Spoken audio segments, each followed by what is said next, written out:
Hello students, welcome to the YouTube channel of Chopta academy. As you know, हमने हिमाचल प्रदेश allied services के लिए एक MCQ series start की है, जिसमें हम अलग अलग सब्जेक्ट के डेली यहाँ पे एमसीक्यू डिस्कस करते हैं जो कि प्रीवियस ईयर के एग्ज़ाम में पूछे गए हैं। तो इसी सीरीज़ का नाम है हमारे पास HP अलाइड एस सीरीज़। तो आज मैं हरजिंदर सिंह आपके सामने फिजिक्स का पार्ट 2 लेके आया हूँ, जिसमें हम यहाँ पे कुछ एमसीक्यू क्वेश्चन सॉल्व करेंगे। तो क्वेश्चन को सॉल्व करने से पहले आपके लिए एक अनाउंसमेंट है। हमारा हिमाचल प्रदेश अलाइड सर्विसेज के लिए तथा HAS के लिए एक नया बैच स्टार्ट होने वाला है हमारी चंडीगढ़ और शिमला ब्रांच में, जो कि स्टार्ट होने वाला है 25 मार्च 2024 से। तो आप यहाँ पे दिए हुए स्क्रीन पे नंबर पे कांटेक्ट कर सकते हैं 8628864475 पे। तो करते हैं आज का सेशन स्टार्ट। हमारा पहला क्वेश्चन दे रखा है, best material for the permanent magnet is. तो स्टूडेंट, जब भी हम यहाँ पे मैग्नेट की बात करते हैं तो मैग्नेट हमारे पास बहुत तरह के होते हैं। मैग्नेट हमारे पास परमानेंट हो सकता है, मैग्नेट हमारे पास टेम्परेरी हो सकता है, जैसे कि हमारे पास इलेक्ट्रोमैग्नेट हो गया। तो इस क्वेश्चन में हमारे पास पूछा है परमानेंट मैग्नेट के बारे में कि जो बेस्ट मटेरियल है वो कौन सा है। ऑप्शन है एल्यूमिनियम, हमारे पास है सॉफ्ट आयरन, ऑप्शन है कॉपर, एंड लास्ट में है हमारे पास एल्निको। तो अगर हम यहाँ पे राइट आंसर की बात करें तो हमारे पास होगा alnico. Alnico is an alloy. Alloy मतलब हमारे पास हो गया एक मिश्र धातु। एल्निको किसकी बनी होती है? एल्यूमिनियम की बनी होती है, हमारे पास निकल की बनी होती है, और हमारे पास ये कोबाल्ट की बनी होती है। तो जो एल्निको मिश्र धातु है या फिर अलॉय है, ये बेस्ट मटेरियल रहता है परमानेंट मैग्नेट के लिए। तो हमारे पास राइट आंसर है that is option D, alnico. Next question is frequency of AC mains in India. तो यहाँ पे अगर हम देखें बात करें करंट की और वोल्टेज की, तो जब हम यहाँ पे करंट की बात करते हैं तो हमारे पास दो तरह का करंट देखने को मिलता है। एक AC करंट होता है और एक DC। AC का मतलब हमारे पास होता है अल्टरनेटिंग करंट। AC हमारे पास होता है अल्टरनेटिंग करंट, और DC हमारे पास होता है डायरेक्ट करंट। और जो घरों में पावर सप्लाई देखने को मिलती है हमको, वो कौन सी होती है? वो AC होती है। और रही बात बैटरीज की, तो जैसे बैटरीज होती हैं वो हमारे DC के ऊपर काम करती है, पर जो घरों में पावर सप्लाई आती है जब हम इसकी बात करते हैं, ये हमारे पास कौन से होता है? ये AC होता है। और जो AC मेन्स की फ्रीक्वेंसी होती है इंडिया में, इट इज़ 50 हर्ट्ज। तो इंडिया में जो फ्रीक्वेंसी होती है वो 50 हर्ट्ज के बराबर होती है। और next question is rainbow is seeing due to. अगर हम इंद्रधनुष की बात करें तो किसकी वजह से देखा जाता है? कौन से जो प्रिंसिपल है इसके ऊपर बेस्ड हैं? तो हमारे पास यहाँ पे ऑप्शन है ओनली रिफ्लेक्शन, सेकंड ऑप्शन है dispersion and total internal reflection, third है डाइफ्रैक्शन, और फोर्थ ऑप्शन इज स्कैटरिंग। तो अगर यहाँ पे हम देखें स्टूडेंट्स, तो जो राइट आंसर होगा हमारे पास that is dispersion and total internal reflection. अब जैसे हमें पता है कि डिस्पर्शन हो रहा है और यहाँ पे टोटल इंटरनल रिफ्लेक्शन हो रहा है, तो होता क्या है डिस्पर्शन, इसके बारे में जान लेते हैं। मानिए हमारे पास एक प्रिज्म है, it is an denser medium, optically denser, ठीक है, जिसकी डेंसिटी रिलेटिवली ज़्यादा होगी उसको हम डेंसर मीडियम बोलते हैं, और जिसकी डेंसिटी रिलेटिवली कम होती है, जो ऑप्टिकल डेंसिटी कम होती है, उसको हम रेयर मीडियम बोलते हैं। जब भी वाइट लाइट, कोई भी जब वाइट लाइट है, सनलाइट की जो वाइट लाइट है, जब ये किसी प्रिज्म में से पास करती है या फिर प्रिज्म लाइक सब्सटेंस से पास करती है, तो it will get converted into 7 constituents colour. तो इस 7 कॉन्स्टिट्यूएंट्स कलर में क्या हो जाएगा? यहाँ पे डिवाइड हो जाएगा। ओके, तो हम बोल सकते हैं कि splitting of white light into its 7 constituent colour is known as dispersion of light, जिसमें हमारे पास आ जाएगा विबग्योर। V से वायलेट, I से इंडिगो, B से ब्लू, G से ग्रीन, Y से येलो, O से ऑरेंज एंड R से रेड। तो इस 7 कलर में क्या हो जाना? स्प्लिट हो जाना वाइट लाइट का, ठीक है, उसको हम क्या बोलते हैं? डिस्पर्सन ऑफ लाइट बोलते हैं। एक कॉन्सेप्ट हमारे पास आता है टोटल इंटरनल रिफ्लेक्शन। अब टोटल इंटरनल रिफ्लेक्शन क्या होता है स्टूडेंट्स? समटाइम्स ऐसा होता है रिफ्रैक्शन के केस में कि कोई रे ऑफ लाइट है वो डेंसर मीडियम से कहाँ जा रही होती है? रेयरर मीडियम में जा रही होती है, ठीक है। समटाइम्स रिफ्रैक्शन के केस में ऐसा होता है कि कोई रे ऑफ लाइट डेंसर से रेयर मीडियम की तरफ जा रही होती है, बट वो रेयर में नहीं जाएगी, वो वापस किस में रिफ्लेक्ट बैक कर देगी? वो रिफ्लेक्ट बैक कर देती है अगेन डेंसर मीडियम में ही। अज्यूम करो हमारे पास वाटर है, वाटर से कोई रे ऑफ लाइट एयर में जा रही है, बट एयर में नहीं जा पाएगी किसी पर्टिकुलर कंडीशन की वजह से, वो वापस किसी मीडियम में आ जाएगी, वाटर में अगेन रिफ्लेक्ट बैक हो जाएगी। उसको हम क्या बोलते हैं? Total internal reflection. मतलब डेंसर मीडियम से रे ऑफ लाइट ट्राई करेगी एयर में जाने का, बट वो वापस अपने ही मीडियम में रिफ्लेक्ट बैक हो जाती है। इसके लिए कुछ कंडीशंस होती हैं हमारे पास, जैसे ही क्रिटिकल एंगल का कॉन्सेप्ट आता है, तो जो एंगल ऑफ इंसिडेंस होता है वो क्रिटिकल एंगल से ज्यादा होना चाहिए वैसे, तो उस केस में टोटल इंटरनल रिफ्लेक्शन देखने को मिलता है। पर हमारे पास यहाँ पे सिंपल क्वेश्चन है, रेनबो किसकी वजह से बनता है? तो अगर हम यहाँ पे देखें, जब भी हम यहाँ पे वाटर ड्रॉपलेट की यहाँ पे बात करते हैं, ठीक है, तो जब भी यहाँ पे कोई भी रे ऑफ लाइट एंटर करेगी, पहली बात तो ये स्प्लिट होगी यहाँ पे 7 कॉन्स्टिट्यूएंट्स कलर में। तो सबसे पहले यहाँ पे जो देखना पड़ेगा हमको, यहाँ पे होगा रिफ्रैक्शन, एक यहाँ पे हमको रिफ्रैक्शन देखने को मिलेगा, ठीक है, रिफ्रैक्शन हुआ। दूसरी बात यहाँ पे 7 कलर में स्प्लिट हो रही है, ओके। दूसरा यहाँ पे क्या होगा? रे ऑफ लाइट का इंटरनली टोटल इंटरनल रिफ्लेक्शन होगा। यहाँ पे क्या देखने को मिलेगा हमको? TIR, total internal reflection. और उसके बाद फिर से दूसरा क्या देखने को मिलेगा? यहाँ पे रिफ्रैक्शन देखने को मिलेगा। तो जब भी हम रेनबो की बात करते हैं तो उसमें रिफ्रैक्शन देखने को मिलता है हमको, टोटल इंटरनल रिफ्लेक्शन देखने को मिलता है, और साथ में यहाँ पे भी जो स्प्लिट हो रही है white light into its 7 constituent colours, उसको हम क्या बोलते हैं? Dispersion of light. यहाँ पे तो तीनों ऑप्शन नहीं दे रखी, यहाँ पे सिर्फ 2 ही ऑप्शन दे रखी है। एक में डिस्पर्सन बोला गया है जिसमें हमको 7 कलर विजुअल यहाँ पे दिखाई देते हैं रेनबो में, और दूसरा हमारे पास क्या हो रहा है? Total internal reflection, okay. क्योंकि ये जो हमारे पास वाटर ड्रॉपलेट है, इट इज डेंसर मीडियम, और बाहर कौन सा मीडियम है? It is rarer medium. तो यहाँ पे डिस्पर्सन ऑफ लाइट और टोटल इंटरनल रिफ्लेक्शन हमारे पास राइट आंसर होगा, तो it is option B. Next question is, power is transmitted from a power house on high voltage AC because जो power station से हम यहाँ पे पावर ट्रांसमिट करते हैं वो हाई वोल्टेज पे ट्रांसमिट करते हैं। क्यों करते हैं? हमारे पास पहला ऑप्शन है the life of current carrying wire is prolonged, option B it is more economical due to the less power loss, third the rate of transmission is faster at high voltage, and last one is of a precaution against theft of the transmission line.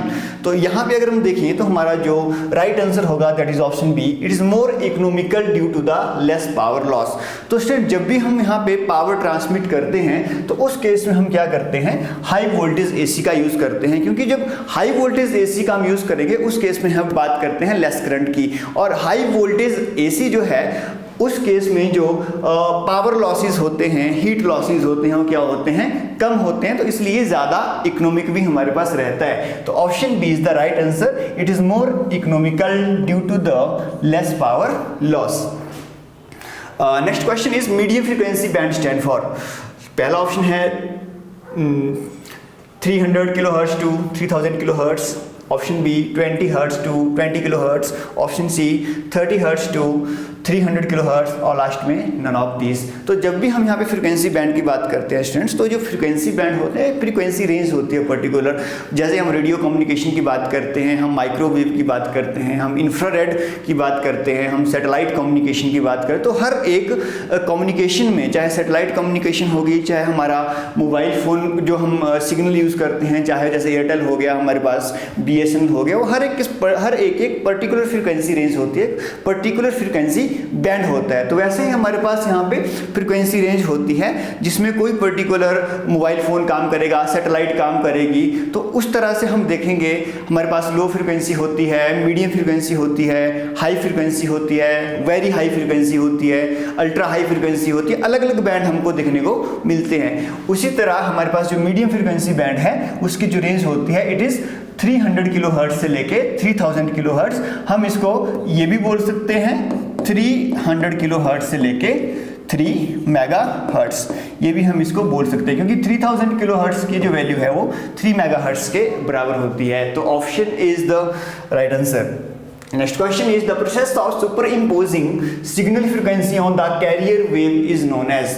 तो students जब भी हम किसी भी signal को transmit करते हैं तो हमारे पास 2 तरह के सिग्नल होते हैं एक्चुअल में, जब हम किसी भी सिग्नल को ट्रांसमिट करते हैं। एक हमारे पास होता है यहाँ पे दैट इज कैरियर सिग्नल, और दूसरा हमारे पास यहाँ पे होता है सिग्नल फ्रीक्वेंसी। एक्चुअल में जिस फ्रीक्वेंसी जिस सिग्नल के पास इंफॉर्मेशन होती है उसको इंफॉर्मेशन सिग्नल भी बोलते हैं, हम उसको एक तरह से बेस बैंड सिग्नल भी बोलते हैं। ओके, तो दो तरह के सिग्नल हम कैरी करते हैं। अगर हम यहाँ पे बात करें तो ये जो एक सिग्नल है जो कि सिग्नल है एक्चुअल में जिसके पास एक्चुअल में इंफॉर्मेशन है उसको हम बेस बैंड सिग्नल बोला जाता है, और उसको सुपर इम्पोज किया जाता है किसके पास, कैरियर वेव के पास, जो कैरियर सिग्नल होगा।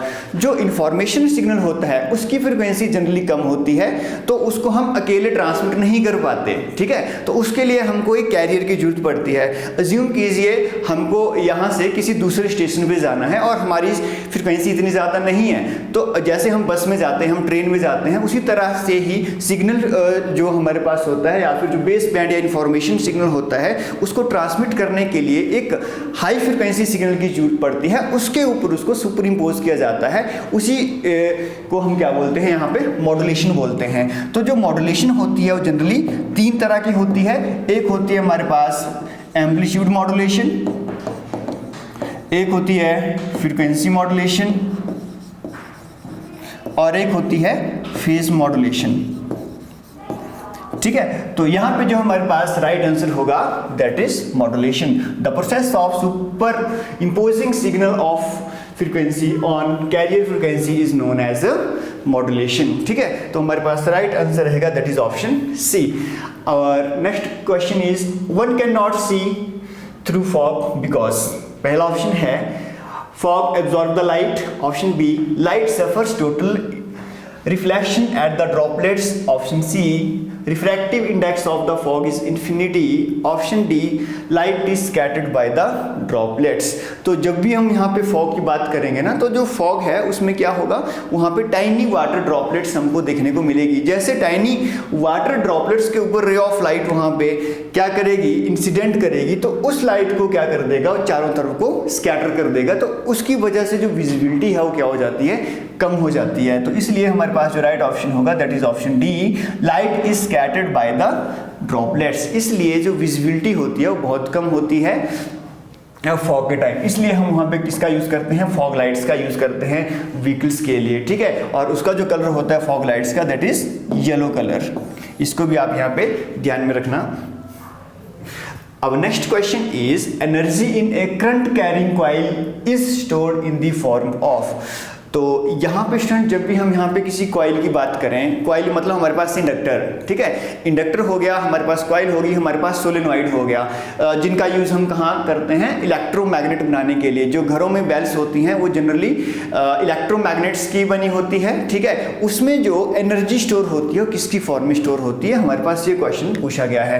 पहला ऑप्शन है इलेक्ट्रिक फील्ड, दूसरा है मैग्नेटिक फील्ड, तीसरा है डाइलेक्ट्रिक स्ट्रेंथ और चौथा है हीट। तो स्टूडेंट जो करंट कैरिंग कॉइल होगी या फिर सोलेनॉइड होगा या फिर जिनको हम जनरली इंडक्टर बोलते हैं, ठीक है, इस तरह से ये हमको देखने को मिलते हैं। एक तरह से कॉपर कॉइल होती है ये। तो अगर हम यहाँ पे देखें तो इसमें जो एनर्जी स्टोर होती है वो मैग्नेटिक फील्ड की फॉर्म में स्टोर होती है। तो option B is the right answer. अब next question is twinkling of star is due to, जो तारों का टिमटिमाना है वो कौन से प्रिंसिपल के ऊपर यहाँ पे काम करता है।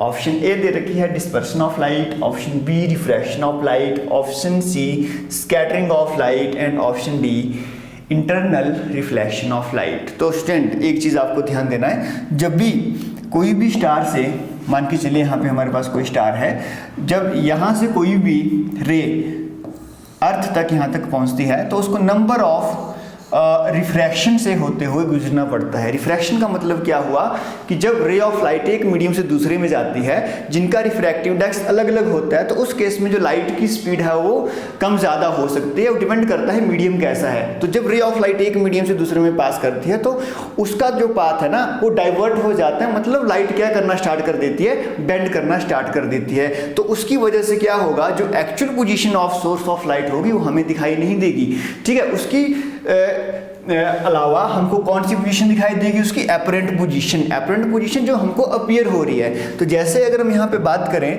किसी स्टार की, ये हमारे पास एक स्टार है, और अगर यहाँ पे अर्थ के सरफेस की बात करें, कोई पर्सन यहाँ से किसी स्टार को देख रहा है, तो जो रे ऑफ लाइट आएगी जो रे ऑफ लाइट यहाँ से स्टार से आएगी उसको अर्थ के यहाँ पे एटमॉस्फेयर में से होके गुजरना पड़ेगा। अगर एटमॉस्फेयर में से होके गुजरना पड़ेगा तो एटमॉस्फेयर की बहुत सारी लेयर्स हैं, उनका अलग अलग रिफ्रैक्टिव इंडेक्स होगा। जैसे यहाँ से किसी स्टार से रे ऑफ लाइट आ रही है तो यहाँ से due to number of refraction यहाँ पे क्या होगा, वो किसी पर्सन तक पहुंचेगी। तो उसकी वजह से क्या होगा, जो स्टार है उसकी हमको कौन सी पोजीशन दिखाई देगी, ये एक्चुअल पोजीशन नहीं दिखाई देगी, बट हमें जो एफरेंट पोजीशन है उसकी एपरेंट पोजीशन जो हमको अपीयर हो रही है वो दिखाई देगी। कभी पोजीशन यहाँ पे दिखाई देगी, कभी पोजीशन यहाँ पे दिखाई देगी, उसकी वजह से हमको टिमटिमाते हुए दिखाई देते हैं। तो इस यहाँ पे जो मेन जो राइट आंसर होगा that is refraction of light, जिसको हम अपवर्तन भी बोलते हैं लाइट का, ठीक है। तो हमारे पास जो राइट आंसर है that is option B. Our next question is wavelength of X-rays is of the order of, यहाँ पे बात हो रही है एक्सरेज की। तो स्टूडेंट जैसे आपको पता है हमारे पास जो लाइट है उसका एक इलेक्ट्रोमैग्नेटिक स्पेक्ट्रम होता है, ठीक है। उसमें हमारे पास गामा रेज आ जाती हैं, एक्सरेज आ जाती हैं, अल्ट्रावायलेट आ जाता है, विजुअल आ जाता है, हमारे पास रेडियो आ जाती हैं, ठीक है, माइक्रोवेव होती हैं, हमारे पास इंफ्रारेड होती हैं, अलग अलग तरह के हमारे पास इलेक्ट्रोमैग्नेटिक वेव्स देखने को मिलती है। तो अगर हम यहाँ पे एक्सरेज की बात करें, X-rays is also an electromagnetic radiation. Electromagnetic radiation की खास बात यह है कि वैक्यूम में से भी इजीली पास कर जाती हैं। और रही बात इनकी वेवलेंथ की, तो इनकी जो वेवलेंथ होती है इट इज अबाउट 1 एंगस्ट्रॉम के बराबर। और अगर हम बात करें एंगस्ट्रॉम के बराबर, तो एंगस्ट्रॉम जो है ये किसकी यूनिट है, ये लेंथ की यूनिट है एंगस्ट्रॉम। और 1 एंगस्ट्रॉम की वैल्यू होती है 10⁻⁻10 मीटर। ये अगर हम इसको सेंटीमीटर में देखा जाए तो इट इज अबाउट 10⁻⁸ सेंटीमीटर। तो वेवलेंथ एक्सरेज की 1 एंगस्ट्रॉम की नियर बाय रहती है। तो option is the right answer. आगे हमारे पास क्वेश्चन है energy of photon of wavelength lambda. Student जब भी हम यहाँ पे बात करते हैं इलेक्ट्रोमैग्नेटिक रेडिएशन की, जो उनकी वेवलेंथ होती है, वेवलेंथ को हम एक सिंबल से रिप्रेजेंट करते हैं जिसको बोला जाता है लैम्डा। और यही बात हुई है यहाँ पे फोटोन की। अब फोटोन क्या होता है उसकी बात करते हैं। जो फोटोन है it is the elementary particle of the light, ठीक है। अगर हम बात करते हैं ना कि लाइट एक स्ट्रेट पाथ में यहाँ पे ट्रेवल करती है, तो किससे बनी है लाइट? लाइट जो बनी होती है एक एलिमेंट्री पार्टिकल होता है, फंडामेंटल पार्टिकल होता है लाइट का, जिसको हम क्या बोलते हैं, फोटोन बोलते हैं। और जो फोटोन की एनर्जी होती है एक्चुअल में वो क्या होती है, E = hc/न्यू। और ये जो न्यू है, न्यू हमारे पास होती है फ्रीक्वेंसी। और h जो है, h is known as Planck's constant. ये हमारे पास प्लैंक्स कांस्टेंट होता है। तो जैसे हमें पता है एनर्जी ऑफ फोटोन क्या होती है, E = hν। पर यहाँ पे जो हमारे पास आंसर दे रखा है वो वेवलेंथ की फॉर्म में दे रखा है, फ्रीक्वेंसी की फॉर्म में नहीं दे रखा। तो जैसे हम यहाँ पे बात करें, जैसे मैंने आपको बताया जो एनर्जी ऑफ फोटोन होती है E = hν के बराबर होती है। New is here frequency. इसके अलावा ना हमें एक चीज़ और पता होनी चाहिए, जो लाइट होती है, अगर हम इलेक्ट्रोमैग्नेटिक वेव की बात करें, उसकी जो स्पीड होती है वैक्यूम में उसको c से रिप्रेजेंट करते हैं हम। तो उसका जो फार्मूला होता है वो होता है न्यू × लैम्डा, मतलब it is the product of frequency and wavelength. अगर हम यहाँ से न्यू की वैल्यू निकालें तो न्यू की वैल्यू हमारे पास बन जाएगी c/λ। तो इसको हम मान लेते हैं इक्वेशन 2 और इसको हम मान लेते हैं इक्वेशन 1। अब जैसे ही हम इक्वेशन 2 को इक्वेशन 1 में पुट करेंगे तो हमारे पास वैल्यू क्या बन जाएगी, h कैच रहेगा। ये जो न्यू है, न्यू की वैल्यू हमारे पास बन जाएगी c/λ। तो ये जो रिजल्ट बना हमारे पास इट इज hc/λ। तो हमने क्या देखा, जो एनर्जी ऑफ फोटोन है, अगर मुझे फ्रीक्वेंसी की फॉर्म में देखना है तो E = hν, और अगर हमें देखना है वेवलेंथ की फॉर्म में it is E = hc/λ, where c is the speed of light in vacuum. It is speed of light in vacuum, जिसकी वैल्यू हमारे पास होती है 3 × 10⁸ मीटर/सेकेंड। आगे हम देखा जाए लैम्डा इज द वेवलेंथ और h is the Planck's constant is the energy. तो इसी के हिसाब से देखा जाए तो हमारे पास जो राइट आंसर होगा that is option A, hc/λ। ऐसे फार्मूला बेस्ड क्वेश्चन भी समटाइम्स एग्जाम में पूछे जाते हैं, तो इनके ऊपर भी थोड़ा फोकस रखिएगा। तो स्टूडेंट्स इसी के साथ आज का ये सेशन था। होप आप सभी को सेशन अच्छा लगा होगा। तो इसी तरह आप जुगटा अकेडमी के साथ बने रहिए। Thank you and follow for more.